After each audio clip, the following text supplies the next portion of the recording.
जगतरनाथ जगन्नाथଙ୍କ बड़ देउଳରେ बहु प्रतीक्षित श्रीमंदिर परिक्रमा प्रकल्पर लोकार्पण निमंत्रण नहीं पुरीरू स्वतंत्र प्रतिनिधि नोडाल अधिकारी विकास महांती तत्वावधान में जगन्नाथ सेवक मनोज महांती राजकिशोर पंडा और राजेश खुंटिया गतकाली सुवर्णपुर जिले में संध्यारे पहुंची सहर स्थित पुराणा बड़ जगन्नाथ मंदिर में विधिबद्ध भाव में श्रीमंदिर प्रदत्त निमंत्रण पत्र बड़ जगन्नाथ मंदिर पूजक को अनुष्ठित स्वतंत्र समारोह अर्पण करथिले।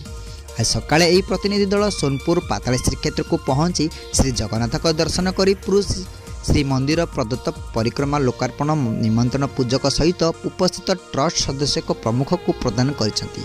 एठारे उल्लेखयोग्य जे आसंता जनवरी मास 17 तारिख में श्रीमंदिर परिक्रमा प्रकल्पर लोकार्पण उत्सव अनुष्ठित होब।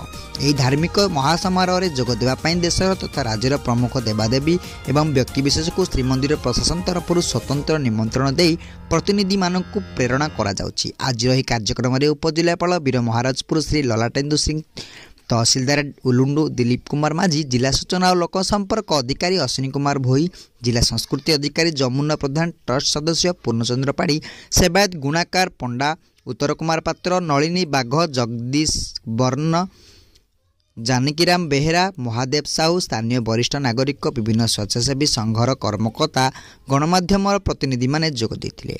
सोनपुररो महादेव मालिका रिपोर्ट, दिग्दर्शन न्यूज।